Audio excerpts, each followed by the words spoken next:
अपराध करके कई बार तो अपराधी ने ही सुसाइड कर लिया, तो अपराधी तो बचा ही नहीं, लेकिन जो पीड़ित है वो परेशान है क्योंकि कौन संभालेगा। तो इसके बारे में बताइए थोड़ा। कई बार हम लोग ऐसे क्राइम सीन पे पहुंचते हैं, जो क्राइम सीन पे विजिट करने के बाद हमें महीनों तक नींद नहीं आती। एक क्राइम सीन हुआ, उसमें एक बच्चा, उसके सामने उसका पिता उसकी मदर की हत्या करता है।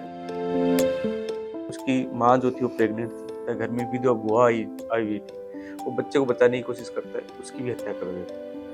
बच्चा वहां से निकल जाता है। उसके बाद पिता खुद सुसाइड कर लेते हैं। उस बच्चे को, चूंकि हम लोगों ने आंखों से देखा है कि उस बच्चे का 15-20 मिनट में पूरा जीवन बदल गया। एक बच्ची थी 11 साल की, जब वो जयपुर में आई, उस वक्त उसकी बुआ ने उसको शादी के नाम पे कहीं बेच दिया हरियाणा में। 13 साल की हुई तब तक 2 बच्चे हो गए उसके। बच्ची ने ये बताया कि ये बच्चे भी उसके पति के नहीं होकर। आपसे जानना चाह रहा हूँ कि हमारे जयपुर में भी कल ही एक एक्सीडेंट हुआ है और ऐसे हादसे रोज हो रहे हैं कि ओवर स्पीडिंग करते हुए जो है निकल गए, रौंद दिया, गाड़ी का एक्सीडेंट हो गया, लोग बचे नहीं, ये हुआ। ओवर स्पीडिंग को अभी का जो यंगस्टर है वो टशन मानता है, उसको लगता है कि यार मेरे पास में इतनी महंगी गाड़ी आ गई, इसकी स्पीड है भैया, मैं चला सकता हूँ। इन लोगों को क्या कहना चाहोगे?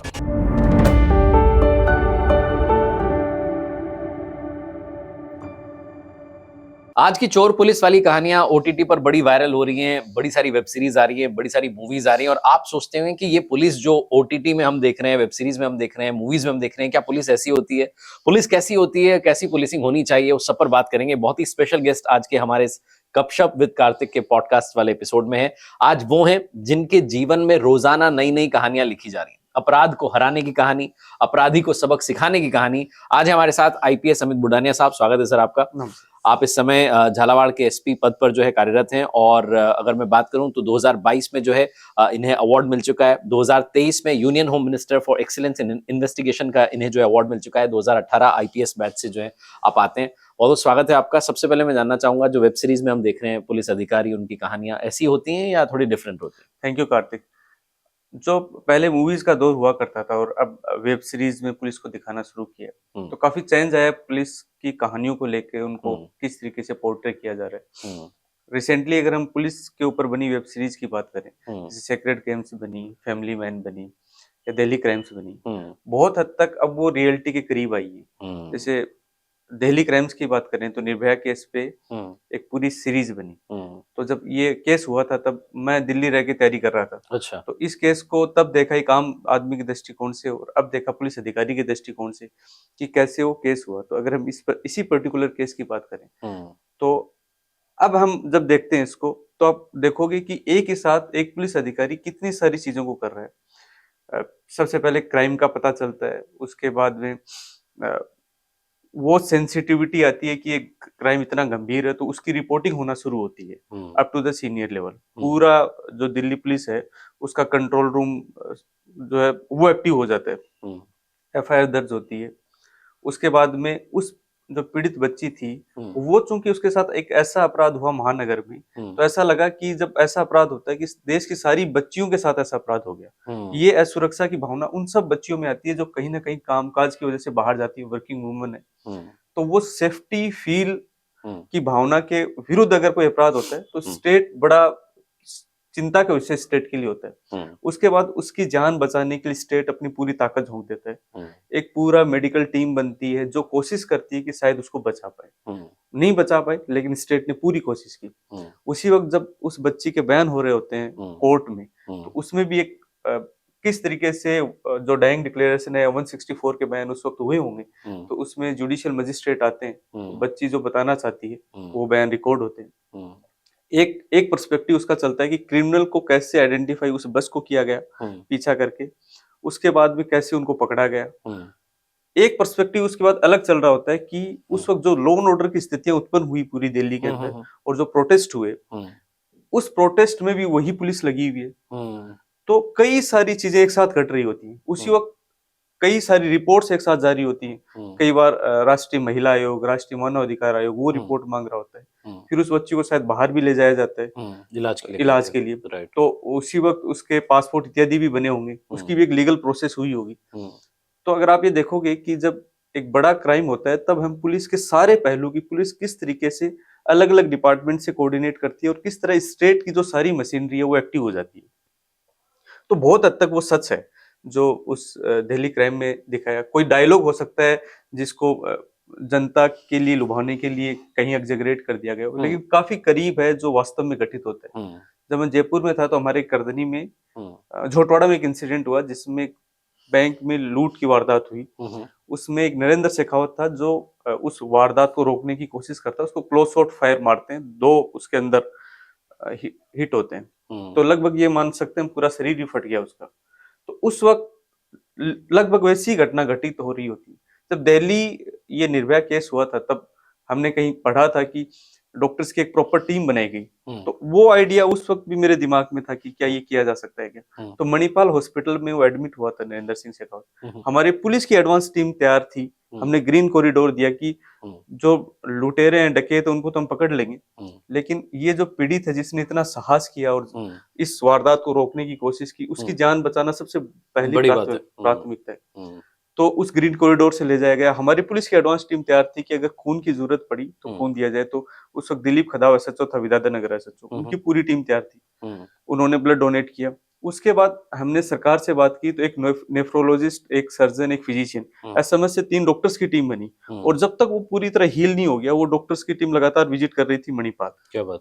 तो कहीं ना कहीं ये जो आजकल जो वेब सीरीज बन रही है वो पुलिस के काफी नजदीक है, और इवन पुलिस ऑफिसर को वो देख के बड़ा सीखने को मिलता है कि ये किया जा सकता है। तो हमारे लिए भी अब जब हम पुलिस अधिकारी के दृष्टिकोण से उस सीरीज को देखते हैं तो हम देखते हैं कि कितना ढंग से पुलिस को पोर्ट्रे किया जा रहा है, और काफी कुछ हमें जो महानगरों में और कहीं अपराध हो रहे हैं उसको पुलिस ने कैसे डील किया उसको देखने और सीखने को भी मौका मिलता है। क्या बात है। तो बहुत सुंदर इन्होंने बात बताई कि उस सीरीज से जो इन्होंने, इनके माइंड में एक बात थी कि ऐसा कुछ हुआ, उस इंसिडेंट से आपके माइंड में एक बात थी स्पेशली कि उन्होंने डॉक्टर्स की टीम बनाई थी, वैसी डॉक्टर्स की टीम आपने यहाँ पर बनाई और बाकायदा वो जो है केयर करते रहे, वो जो है ध्यान रखते रहे। मैं आपसे जानना चाहूंगा कि ये जो वेब सीरीज आती है, स्पेशली जो क्राइम ड्रामा चल रहा है अभी ओटीटी की अगर मैं बात करूं, लोगों का नजरिया बदल रहा है पुलिस को देखने का, आपको लगता है?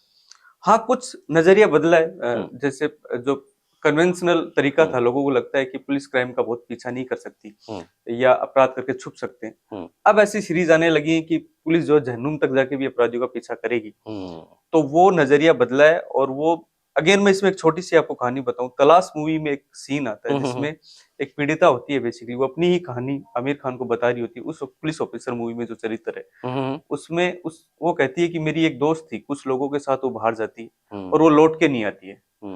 वो कहाँ गई, क्या हुआ उसके साथ, किसी को फिक्र नहीं है। क्योंकि वो उसका कहना था कि हम शायद वेश्यावृत्ति में, तो हम जिस धंधे में वहां हमारी गिनती भी नहीं होती, तो क्या फर्क पड़ता है अगर एक की संख्या कम हो गई। ऐसा सेम इंसिडेंट हुआ जब मैं जयपुर वेस्ट में करधनी में तैनात था। एक ऐसी लड़की को उसका चेहरा काट के उसकी डेड बॉडी को डंप कर दिया गया। बड़ी मुश्किल से हम लोगों ने पीछा करके उस वक्त जितने भी उस रूट पे जितनी भी गाड़ियां थी उन गाड़ियों का चिन्हीकरण हुआ। लगभग 600 गाड़ियां उस रूट में उस समय पर आई। उसमें से फिर हमने जिस गाड़ी को अधिक समय लगा उन गाड़ियों का डाटाबेस अलग निकाला। फिर एक ओमनी का पीछा करते उन मुलजिमों तक पहुंचे। जब पहुंचे तो पता चला कि ठीक 2 साल पहले उन्होंने एक ऐसा ही अपराध किया था। एक बच्ची की डेड बॉडी को डंप किया और उसका भी चेहरा ऐसे ही काटा था। वो अपराध अनडिटेक्टेड था, खुला नहीं था। जब इनको हमने इस केस में पकड़ लिया तो वो अपराध भी खुला। अब उसमें बड़ी देखने वाली ये बात है कि हमने इतनी मेहनत करने के बावजूद हमने अपराधियों को डिटेक्ट कर लिया। इस केस में करधनी वालों ने ही कालवाड़ वाला केस भी किया। उस बच्ची का जब मर्डर हुआ तो उसके कपड़ों में जो मेल डीएनए मिला था वो इनके फोरेंसिक से मैच भी हो गया। मतलब ये साफ जाहिर हो गया कि अपराध इन्होंने किए। उसके बावजूद हम उस लड़की की पहचान स्थापित नहीं कर पाए कि वो बच्ची आई कहाँ से, कौन थी। तो एक ऐसा केस था जिसमें अपराधी जो है उसकी पहचान हो गई, मर्डर डिटेक्ट हो गया, लेकिन पीड़िता की पहचान नहीं हो पाई। तो कई बार कहीं सच्चाई है वो उससे भी अधिक स्याह होती है जो इसमें ओटीटी में दिखती है, मूवीज में दिखती है। तो कहीं ना कहीं जो एक गैप है वो फील किया है। जो पहले लोगों को देखने का तरीका था कि कोई अपराध करके छुप सकते हैं, या ऐसा कोई अपराध जिसमें पीड़ित सामने ही नहीं है या पीड़ित की तरफ बोलने वाला कोई नहीं है, तो शायद पुलिस छोड़ देगी। तो वो एक पर्सपेक्टिव अब ये ओटीटी आने से चेंज हुआ है। कई लोगों को लगता है कि पुलिस पीछा भी करती है और काफी दूर तक जाके आपका पीछा करेगी, काफी दूर तक जाएगी और पकड़ के लाएगी, चाहे जहां छुप करके वो अपराधी बैठा हो। अब मैं आपसे जानना चाह रहा हूँ कि आपने बताया कि डीसीपी वेस्ट के तौर पर जो आपका एक अनुभव रहा, जो केसेस रहे वो तो आपने भी बताया।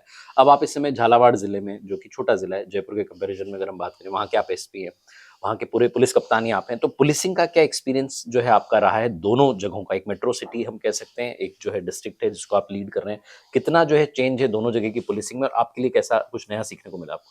जो महानगर की पुलिसिंग है उसमें रिस्पॉन्स को बड़ा नोटिस किया जाता है कि हम कितना जल्दी रिस्पॉन्ड करते हैं। किसी वजह से हम रिस्पॉन्ड नहीं कर पाए, जाम में भी फंस गए या किन्हीं और कारणों से नहीं कर पाए, तो पब्लिक बड़ा क्लोजली और मीडिया बड़ी क्लोजली मॉनिटर करती है और आपकी स्क्रूटनी होती है उसी आधार पर। दूसरा, महानगर की पुलिसिंग में रोज जो है आपके ऊपर नई नई चुनौतियां उत्पन्न होती हैं, तो पुलिसिंग में हो सकता है बहुत बड़े अपराध पर पीछा करने का उतना मौका नहीं मिलता जितना आप ग्रामीण पुलिस में या जो जिस तरह का झालावाड़ का परिवेश है वहां कर पाए। तो हालांकि पुलिस अधिकारी की जिम्मेदारी है, भले ही वो महानगर में पुलिसिंग कर रहा हो या कहीं बाहर पुलिसिंग कर रहा हो, उसका रिस्पॉन्स टाइम ठीक रहे। लेकिन जो मैं ऑब्जर्वेशन की बात करता हूँ, जो स्क्रूटनी की बात करता हूँ, महानगर में वो स्क्रूटनी ज्यादा होती है। दूसरा, महानगर की पुलिसिंग में रिपोर्टिंग बहुत ज्यादा होती है। जिले में सारे डिसीजंस आपको लेने हैं, तो अगर कहीं गलत डिसीजन हुआ तो आपकी वो जिले में आपकी जिम्मेदारी सुनिश्चित की जाएगी कि आपके डिसीजन की वजह से पब्लिक को ये नुकसान हुआ। तो ये यहाँ की पुलिसिंग वहाँ की पुलिसिंग में थोड़ा फर्क है। यहाँ रिसोर्सेज ज्यादा मिलते हैं महानगरीय पुलिसिंग में, क्योंकि पूरे कमिश्नरेट के रिसोर्सेज, अगर अपराध आपके यहाँ ऐसा हो गया जिसमें पूरी कमिश्नरेट की ताकत झोंकनी पड़े, तो वो रिसोर्सेज महानगरीय पुलिसिंग में मिलते तुरंत मिल जाता है। वहाँ रिसोर्सेज में आपको फिर बात करनी पड़ती है। वहाँ अच्छा ये है कि बहुत सारी चीजों को आप अपने ढंग से प्लान कर सकते हैं। अगेन, झालावाड़ की हम बात करें तो अब वहां हमें दूसरे स्टेट के साथ भी संवाद खुद ही करना पड़ता है, एमपी बॉर्डर है। लेकिन ये एक लर्निंग भी है कि हम जैसे झालावाड़ की बात करें तो 5 जिलों के साथ बॉर्डर लगता है, तो एक तरीके से राजस्थान के उतने जिलों के एसपी से समन्वय नहीं करना पड़ता जितना एमपी पुलिस के एसपी वहाँ के पुलिस अधिकारियों से हमें समन्वय करना पड़ता है। तो अच्छी लर्निंग भी होती है और अलग अलग पर्सपेक्टिव है वहाँ की पुलिसिंग करने की। आप प्रोबेशन पीरियड में भी वहां पर थे, तो एक बतौर ट्रेनी जाना और अब बतौर कप्तान जाना, कितना आपको अंतर दिख रहा है? काफी फर्क भी है। जब मेरा सीओ का समय था तब मैं झालावाड़ था, वो कोरोना समय था, उस वक्त पुलिसिंग बहुत नहीं हुई और उस वक्त जो हेल्थ हैजार्ड या हेल्थ की चुनौतियां जो आ गई, उस चुनौतियों से निपटने में पुलिस क्या कुछ कर सकती थी, तो वो हमने किया। बीइंग एन एसपी वहां जाना डिफरेंट पर्सपेक्टिव है। अगेन, जब सीओ था तो एक छोटा इलाका था, अब बीइंग एन एसपी चूंकि पूरा झालावाड़ भी है और आपको अब चूंकि कोरोना पोस्ट कोरोना वहाँ की चुनौतियां भी बढ़ी हैं। अब बॉर्डर इलाका होने के कारण ऑफेंसेस बढ़े हैं, ड्रग रूट जो वो ज्यादा एक्टिव हुआ है, तो ऐसे में चुनौतियां भी बढ़ी हैं और काम करने का जो स्कोप है वो ज्यादा है, कहीं ना कहीं ब्रॉड है। अभी आपने उस रूट की बात की, ड्रग रूट की, तो ये जो नशे का बिजनेस है इसको खत्म करने के लिए आपने एक ऑपरेशन चलाया पूरे राजस्थान में, उसकी बात हुई ऑपरेशन दिव्य प्रहार, जिसमें आपने 10 साल पुराने नेटवर्क को ध्वस्त कर दिया है। तो कन्वेंशनल से आगे बढ़ के आपने एक अलग तरीके की पुलिसिंग जो है वो पेश की है, समाज के सामने एक एग्जाम्पल सेट किया। क्या था वो ऑपरेशन दिव्य प्रहार, थोड़ा बताइए आप। जब प्रतापगढ़ एसपी था तब भी ये हमने किया था। जितने भी एक्चुअली लोग नशे के व्यापार में, हमें समझना पड़ेगा वो व्यापार में क्यों है। कोई भी व्यक्ति अगर कोई गलत धंधे से व्यापार में है तो वो उसकी कॉस्ट का जरूर एनालिसिस करता है। कोई मान के चलता है कि मैं 10 बार अगर ड्रग का परिवहन मैं या मेरा कार्टेल करता है तो 2 बार पकड़ा जाएगा। अच्छी पुलिस होगी तो 3 बार पकड़ लेगी, लेकिन कहीं ना कहीं 7 बार तो वो लेके निकल जाएंगे। तो अब हम ये जिम्मेदारी सुनिश्चित करें कि जब भी हम उनको पकड़ें, किसी भी बार पकड़ें, तो क्या हम जो 7 बार में या 10 बार में उसने धन कमाया, वो धन का नुकसान हम कर पा रहे हैं क्या। तो वहां हमने प्रतापगढ़ में प्रॉपर्टी फ्रीजिंग शुरू की, उसको सेम यहाँ कंटिन्यू किया। तो पिछले 10 साल में जितने भी लोग कमर्शियल क्वांटिटी में पकड़े गए, उनके ग्रुप के लोग जो उनको शरण दे रहे थे, जिनके माध्यम से अपनी प्रॉपर्टियों में वो खरीद कर रहे थे और अपनी प्रॉपर्टियों का छुपाव कर रहे थे जो अवैध धंधों से कमाई, उन सब का आकलन करके हमने 71 ऐसे तस्कर और उनके सहयोगियों की प्रॉपर्टी की पहचान करके उनको 68 ऐप के तहत फ्रीज कराया। ये क्यों जरूरी है? ये इसलिए जरूरी है कि जब तक हम लागत नहीं बढ़ाएंगे, वो धंधा इसलिए कर रहा है क्योंकि वो ये देखता है कि उसको प्रॉफिट आ रहा है। जेल जाने का उसको भय नहीं है क्योंकि वो सोचता है कि मेरी 6 महीने बाद बेल हो जाएगी, कन्विक्शन के वक्त देखा जाएगा क्या होगा। और दूसरा, वो जिन लोगों से धंधा कराता है, पेडलर जब्ती के साथ पकड़ा जाता है, तो उसको कहीं ना कहीं ये भय कम है कि पता नहीं मेरा कन्विक्शन होगा भी कि नहीं होगा, और मैं 10 बार में से अगर 2 या 3 ही बार पकड़ा जाता हूँ तो वो कॉस्ट देने के लिए तैयार है। तो फिर वो कॉस्ट बढ़ाई जानी चाहिए उससे कि अगर वो धंधा करता है तो फिर उसने जो कमाया और जब हम पकड़े तो उसकी वो लागत सुनिश्चित करें और उसको भुगतान करना पड़े, और ये सोसाइटी भी देखे। एक्चुअली जब कोई व्यक्ति अपने बगल में ये देख रहा होता है कि कोई व्यक्ति उसके बगल में धंधा कर रहा है और उसने करोड़ों का साम्राज्य बना लिया और वो बनता ही जा रहा है, वो पुलिस पकड़ रही है, 6 महीने बाद वापस आ रहा है, फिर धंधा कर रहा है, जब तक उसका वो साम्राज्य टूटता हुआ नई पीढ़ी के युवा नहीं देखेंगे तब तक उस धंधे से उनका जो डिटेचमेंट है वो हो नहीं हो पाएगा। नहीं पाएगा। वो क्या बड़ा बात जरूरी है कि सोसाइटी को भी हम एक मैसेज दें कि इसकी लागत भारी है और इसकी तरफ ना जाए। बिल्कुल, अगर आपने कोई अपराध किया और उससे दम संपत्ति बना ली है तो उसको ध्वस्त कर दिया जाएगा ताकि एक एग्जाम्पल सेट हो, जैसा बिल्कुल। आपने इस ऑपरेशन दिव्य प्रहार में किया।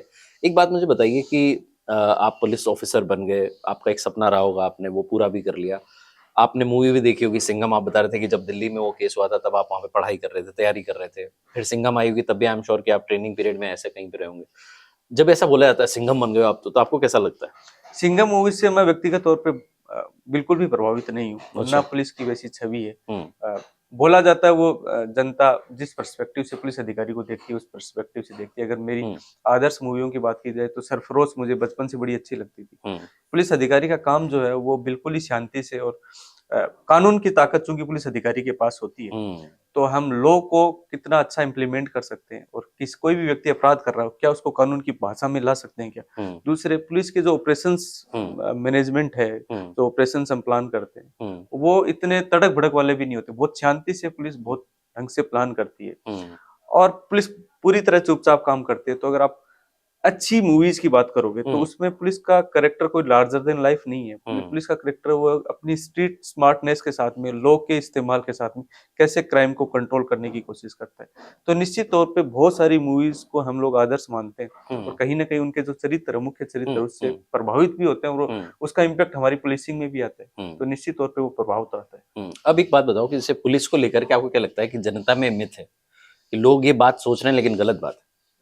मुझे लगता है जैसे एक एक कन्वेंशनल सा पुलिस के बारे में एक व्यू बन गया है कि हुँ, पुलिस बहुत करप्ट है, पहली चीज ये। हुँ, तो उसमें मुझे लगता है कि पुलिस उतनी ही करप्ट है जितना सोसाइटी करप्ट है। भाई पुलिस में लोग कहाँ से आते हैं? हम सोसाइटी लोग से भी आते हैं। वापस वर्दी पहन के आते हैं, हुँ, वापस उन्हीं घरों में उसी समाज में चले जाते हैं। हुँ, तो हम हमारा समाज जितना करप्ट होगा या हुँ, हमारे समाज में जितनी प्रॉब्लम्स हैं वो हुँ, हर इंस्टीट्यूशंस में आनी है। हुँ, कोई इंस्टीट्यूशन बुरा या बेईमान नहीं है, हुँ, कोई हर इंस्टीट्यूशन समाज से बना है, तो समाज का जैसा चरित्र, जैसा रिप्रेजेंटेशन हुँ, वैसा हर इंस्टीट्यूशन में आना है। हुँ, तो एक तो ये जो पुलिस के बारे में मत बनाया गया। दूसरा कि पुलिस बहुत प्रेशर में काम करती है, हुँ, तो इस प्रेशर को बड़ा नेगेटिवली डिफाइन कर दिया गया। हुँ, ये प्रेशर नहीं है बेसिकली, ये हुँ, एक लोकतांत्रिक स्वरूप है। हुँ, जैसे जब हम लोग सर्विस में आए तो हमें बताया जाते थे कि इस तरीके से प्रेशर आते हैं, लेकिन अब हुँ, हमने फील किया कि वो तो बड़े जरूरी हैं। हुँ, अगर वो नहीं होंगे हुँ, तो पुलिस की जिम्मेदारी कौन सुनिश्चित करेगा? हुँ, आज कहीं अपराध हो जाता है, सपोज कहीं चोरी की घटनाएं होती हैं, तो हुँ, लोग क्या करेंगे? हुँ, लोग सबसे पहले एसएचओ के पास जाएंगे, हुँ, फिर वो एसपी के पास जाएंगे, हुँ, ज्ञापन देंगे। हुँ, नहीं बात में सुधार हुआ तो कलेक्टर साहब को ज्ञापन देंगे। हुँ, नहीं सुधार हुआ हुँ, वहां के जनप्रतिनिधियों को बताएंगे। हुँ, नहीं सुधार हुआ हो सकता है पुतला जलाएं। हुँ, नहीं सुधार हुआ अखबार में आएगा। हुँ, तो ये जो सारे जो पुलिस से इतर वो जहां जहां गए, हुँ, ये एक लोकतांत्रिक दबाव है पुलिस के ऊपर सही करने का। हुँ, अभी हाल फिलहाल में सोशल मीडिया एक बड़ा टूल बना है। टूल बना है हुँ, जिसमें अगर सही पुलिस नहीं कर रही है, हुँ, हालांकि बहुत सारी चीजें उसमें गलत भी हैं, हुँ, लेकिन बहुत सारी चीजें ऐसी हैं हुँ, जो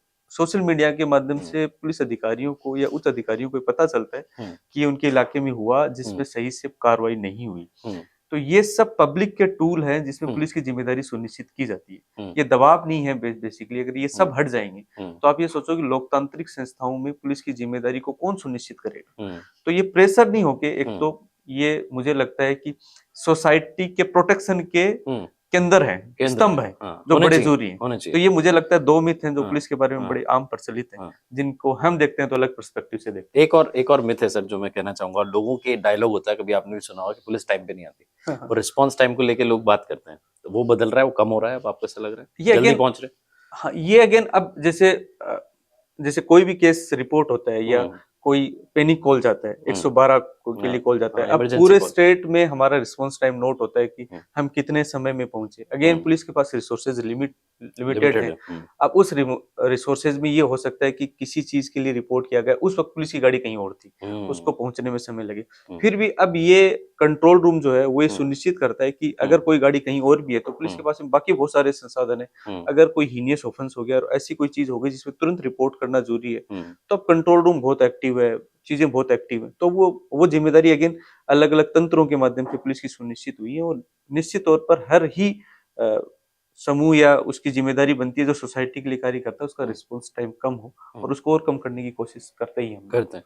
अभी आगे बढ़ते हैं, मैं आपसे बात करता हूँ। एक और आपने ऑपरेशन चलाया वहाँ ऊर्जा प्रहार, जिसमें आपने बिजली चोरी के खिलाफ जो ये तार डाल दिया और कर रहे थे, इसको किस तरीके से, इसकी भी काफी चर्चा हुई। नाम बड़े इंटरेस्टिंग लाते हैं आप, एक है दिव्य प्रहार, एक है ऊर्जा प्रहार, तो इतने प्रहार क्यों कर रहे हैं आप? ये ऊर्जा प्रहार का आइडिया ऐसे आया कि हम लोग जब ये प्रॉपर्टियों का चिन्हीकरण कर रहे थे तस्करों का, और इसके अलावा हमें एक पीएचक्यू से डायरेक्शन मिला था कि जितने भी हिस्ट्री सीटर और हार्ड कोर्स हैं उनकी प्रॉपर्टियों का चिन्हीकरण करो, पता तो चले उन्होंने प्रॉपर्टियां कहाँ कहाँ बना रखी हैं।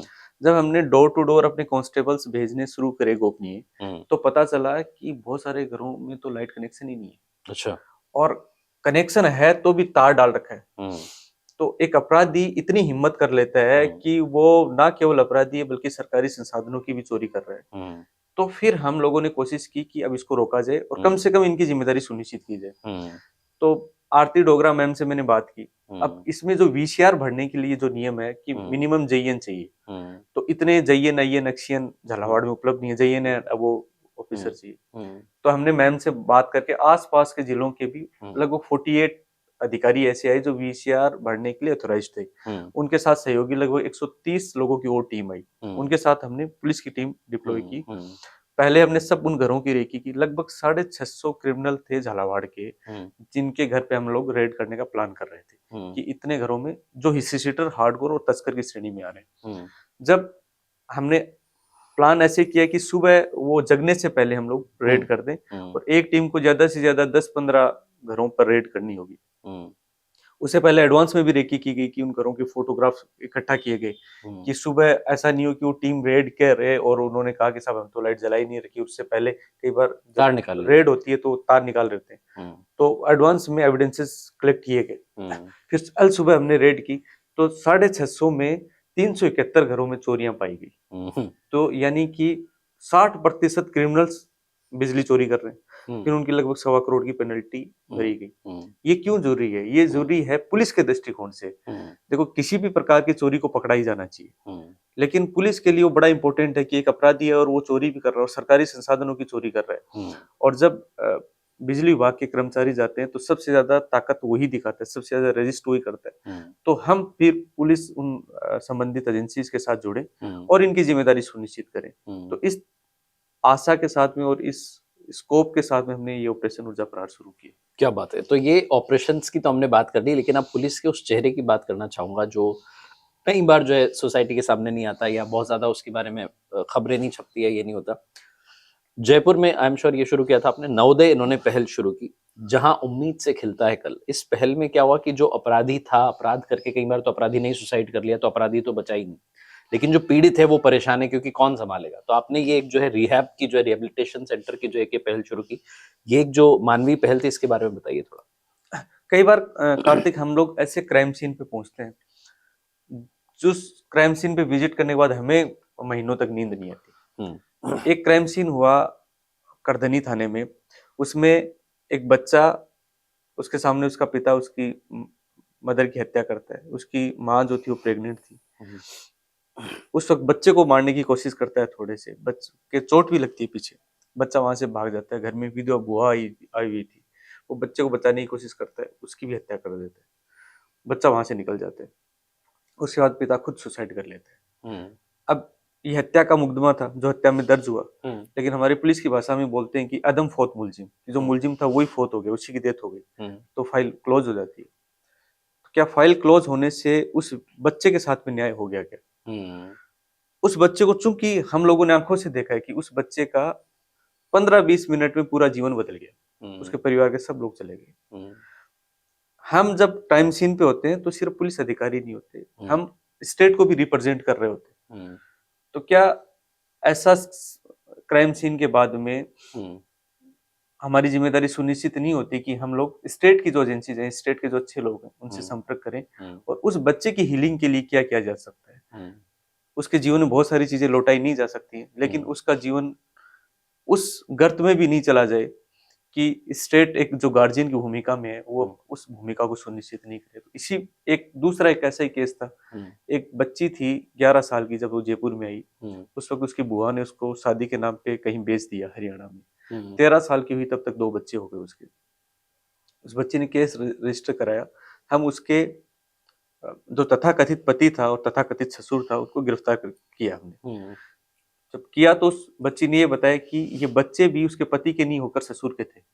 डीएनए टेस्ट में वो बच्चे ससुर के निकले। तो उसकी बुआ अरेस्ट हुई, तथाकथित ससुराल वाले अरेस्ट हुए। फिर उसके फादर ने उसके फर्जी डॉक्यूमेंट बनाए बच्ची के, उसको बालिग दिखाने के लिए और ससुराल पक्ष को बचाने के लिए। उसके फादर भी अरेस्ट हुए। एक बच्ची जिसके खुद के परिवार ने उसके साथ अपराध कर दिया। अब वो बच्ची 2 बच्चों की माँ है और खुद बच्ची है, वो 13 साल की बच्ची है। तो उसको हमने आंखों से देखा है। अब उस बच्ची का अगर रिहेबिलिटेशन नहीं होगा तो स्टेट जो गार्जियन है उसकी, उसको लोग जो इस भूमिका में देखते हैं वो कहीं ना कहीं भरोसा टूटेगा। तो हर पुलिस अधिकारी साल में 4-5 ऐसे केसेस से उसका सामना होता है जहां ये लगता है कि ये अपराध इतना हीनियस हो गया, अगर इस व्यक्ति को हाथ नहीं दिया गया तो हमें नींद नहीं आएगी। तो ये हमने उन परिवारों के लिए नहीं किया, ये हमारी अपनी जिम्मेदारी है।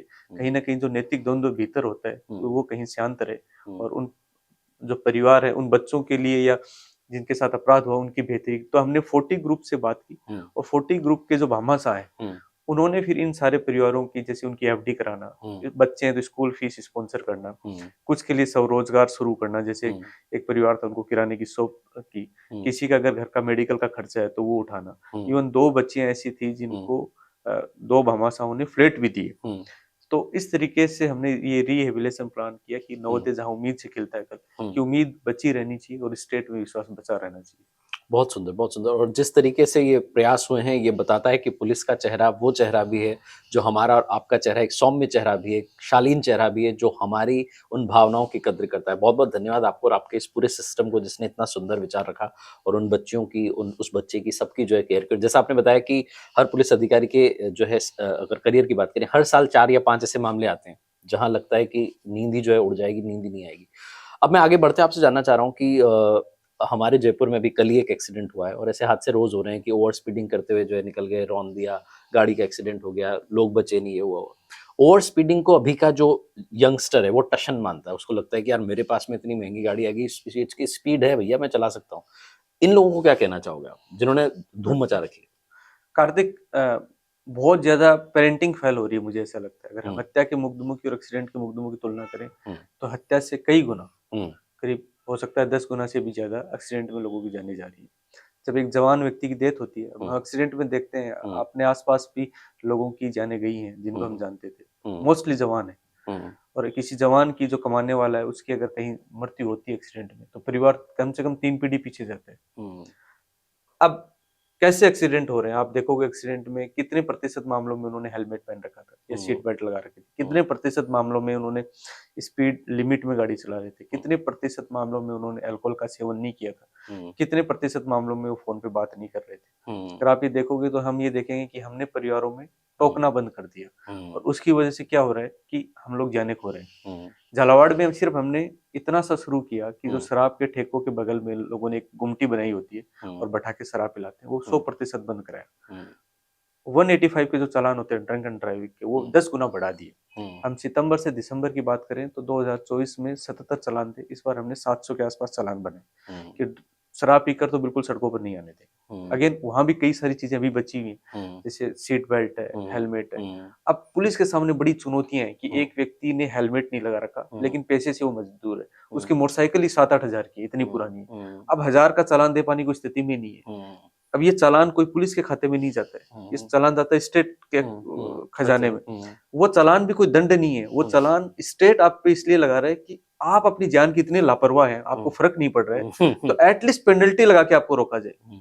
लेकिन आप ये देखो कि स्टेट के इंटरवेंशन की जरूरत क्या है और क्या स्टेट इतने सारे लोगों को रोक पाएगा, इतनी करोड़ों की आबादी है। तो जिम्मेदारी किसकी है? जिम्मेदारी तो अंतर सोसाइटी की है। मेरे घर से कोई व्यक्ति निकल रहा है, मेरा बेटा निकल रहा है, मेरा भाई निकल रहा है, मेरे परिवार में कोई और निकल रहा है, तो क्या मैं रोक रहा हूं उसको कि भाई सीट बेल्ट लगा के चलो, हेलमेट लगा के चलो, शराब पीकर वाहन मत चलाओ, तो चलाते गाड़ी में चलाओ। ये जिम्मेदारी तो परिवारों की होगी। और परिवार जो हम इंसानों को खो रहे हैं वो भी उसी समाज से खो रहे हैं। तो कहीं ना कहीं पेरेंटिंग फेल हो रही है, और ये पेरेंट्स को, परिवारों को समझना पड़ेगा कि वो अपनी जान के प्रति और अपने खुद के प्रति इतने लापरवाह नहीं हो सकते, और वो जिम्मेदारी खुद परिवारों को अपनी सुरक्षित करनी पड़ेगी, सुनिश्चित करनी पड़ेगी। मतलब ये कह सकते हैं कि अभी के यंगस्टर्स की सबसे बड़ी प्रॉब्लम हो रही है कि ओवर स्पीडिंग कर रहे हैं। ओवर स्पीडिंग कर रहे हैं, पेरेंट्स ध्यान नहीं दे रहे हैं, नाबालिग बच्चों को भी गाड़ियां सौंप रहे हैं, भारी प्रॉब्लम है। और ये जो टसन में गाड़ियां चला रहे हैं, उसको कहीं ना कहीं उस रुतबे से जोड़ के देखा जा रहा है जो कहीं भी सच नहीं है। कहीं भी सच नहीं है। जो रील का एक फर्जी जो दुनिया है रील वाली, जिसमें लगता है कि यार ये वाली गाड़ी स्पीड में निकल गई, हो गया, वो इफेक्ट्स जो हैं वो आपकी लाइफ को बहुत पीछे ले जाएंगे, बहुत बैड इफेक्ट डालेंगे, ये कहना चाह रहे हैं। बहुत जरूरी है। हम कई बार स्कूल कॉलेज से संवाद होता है, तो मेरा तो ये मानना है कि हर स्कूल कॉलेज को अपने बच्चों को 2 जगह की विजिट जरूर करानी चाहिए। एक तो जो ड्रग के रिहेबिलिटेशन सेंटर्स हैं उनकी विजिट करानी चाहिए कि पता चले ड्रग करने के बाद में जीवन कैसा होता है। एक मोर्चरीज में जो एक्सीडेंट्स के केसेस आते हैं वहां जरूर विजिट करानी चाहिए कि ऐसे जीवन जाता है। तो इन 2 जगहों की अगर हम अलग अलग, हम अच्छी अच्छी जगहों विजिट कराते हैं, घुमाने ले जाते हैं, इन जीवन की रियलिटी दिखाने के लिए यहाँ विजिट मुझे लगता है कराएंगे तो बच्चे देखेंगे कि जीवन कितना कीमती है, न केवल उनके लिए बल्कि उनके परिवार के लिए भी। बिल्कुल बिल्कुल। अब मैं आपसे बात करना चाहूंगा कि जनता और पुलिस के बीच की दूरी कम हुई है, ऐसा आपको लगता है? एक जो गैप था पब्लिक के और पुलिस के बीच में, वो कम हुआ? वो कम होता हुआ दिख रहा है, जैसा कि अभी सोशल मीडिया के दौर में काफी कम हुआ है। OTT जो सीरीज आई है उसमें काफी कम हुआ है। हम और कहीं करीब आए हैं जनता के। जो सिटीजन सेंट्रिक जो पुलिसिंग की बात करते हैं वो कहीं बड़ी है। जैसे मैं मेरे जिले की बात से उदाहरण दे पाऊंगा। जैसे हम लोगों ने जो भी रोड एक्सीडेंट्स में लोगों को बचाते हैं, तो एक समय आया जब हम लोगों ने उन लोगों की आलोचना शुरू की कि जो रील बना रहे हैं कि एक्सीडेंट हो रहा है, कोई व्यक्ति पीड़ा में है तो रील बनाने में व्यस्त है। तो हम लोगों ने उन लोगों को जो उनको बचा रहे हैं, क्या उनको सम्मानित करना शुरू किया क्या? तो सेंट्रल गवर्नमेंट की एक योजना है राहवीर योजना, जिसमें कोई गंभीर रूप से घायल है उसको अगर कोई अस्पताल लेकर जाते हैं तो 25,000 रुपए की इनाम का प्रावधान है और उसको सम्मानित किया जाता है। लेकिन हो सकता है कोई व्यक्ति सामान्य रूप से या मध्यम रूप से घायल हुआ, उसको भी जो लेके जा रहा है उस भावना का तो सम्मान किया ही जाना चाहिए।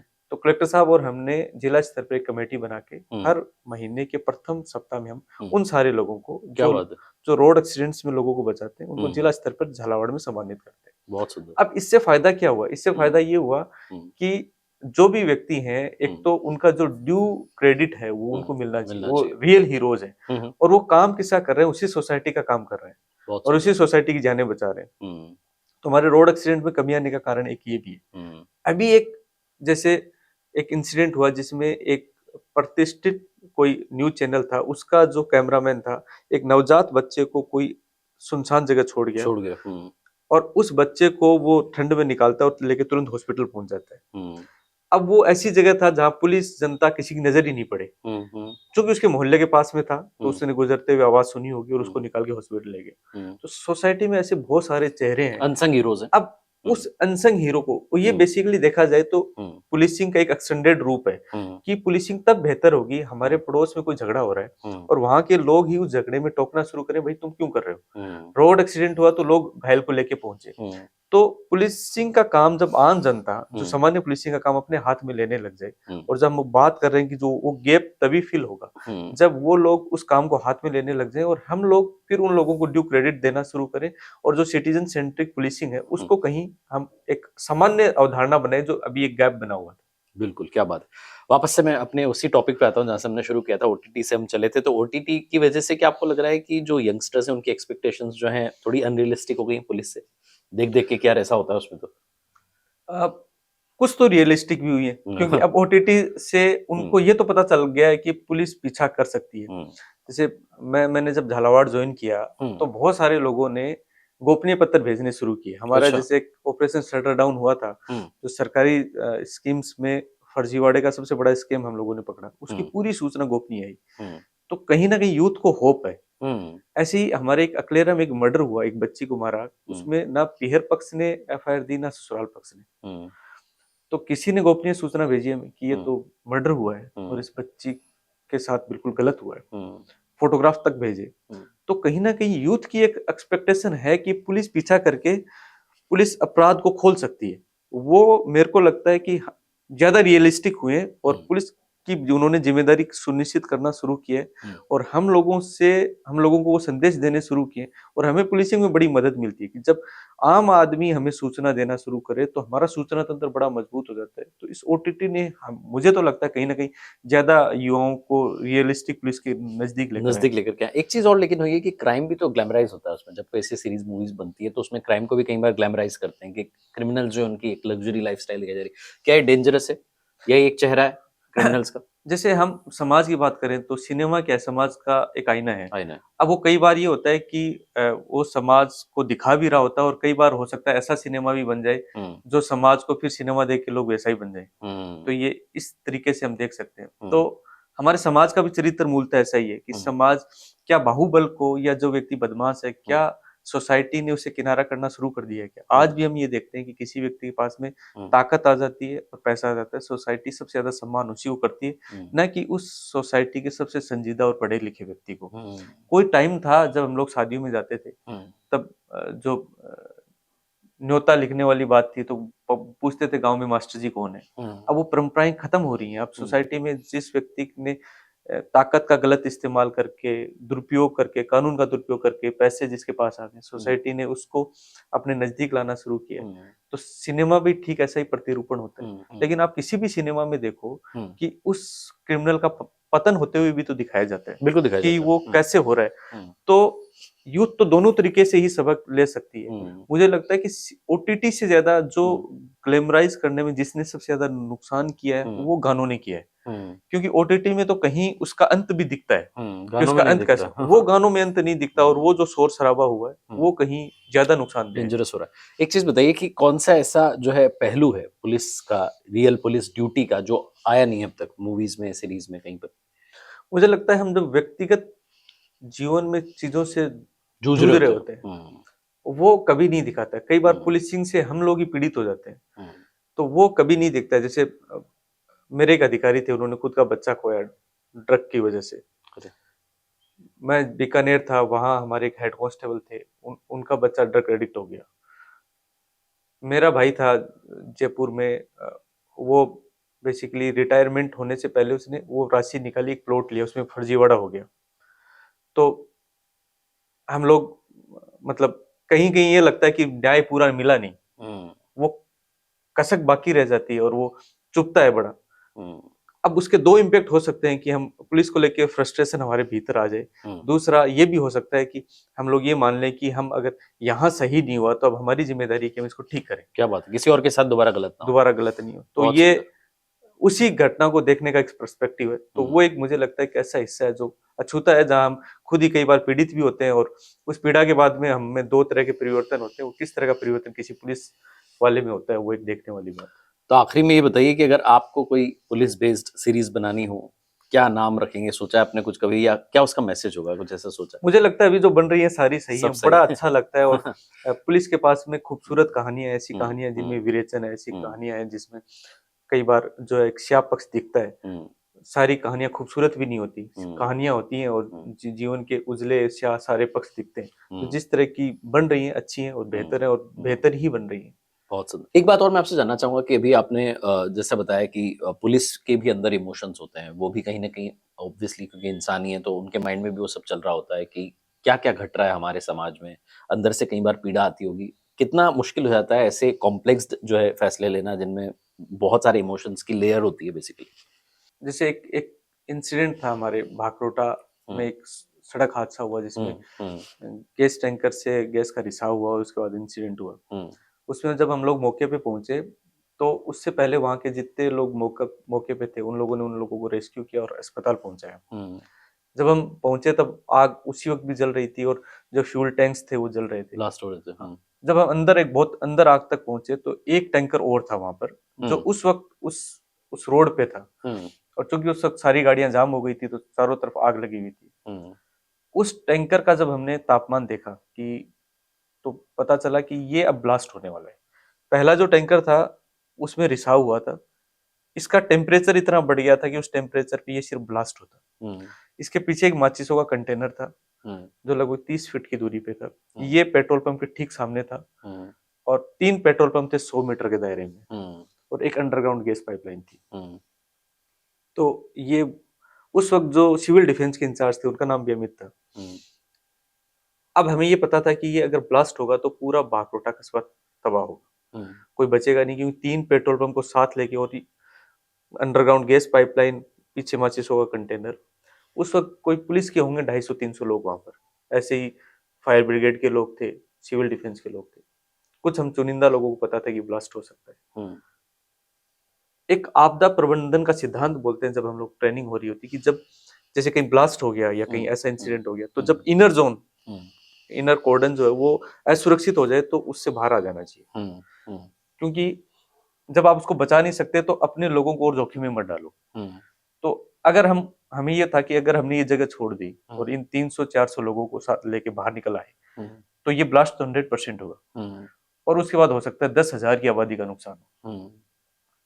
और अगर हम यहाँ रुकते हैं तो हमने यहाँ सुनिश्चित किया कि 3 फायर ब्रिगेड सिर्फ इसी पे पानी का छिड़काव करें। तो अगर ये इसको हम बचा लेते हैं तो शायद हो सकता है हम एक बड़ी कैजुअलिटी जो हो सकती है उसको बचा लें, और अगर ये ब्लास्ट हो जाता है तो उस बड़ी संख्या में 300 लोग और जुड़ जाएंगे, इतना ही होगा।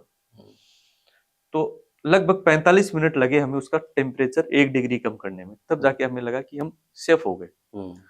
45 मिनट बड़े जटिल होते हैं, क्योंकि एक तो आपके चारों तरफ वही पुलिस वाले हैं जिनको आपको ये पता है कि इन सब की जान जा सकती है, और इनकी जान जाने का डिसीजन आप ले रहे हो।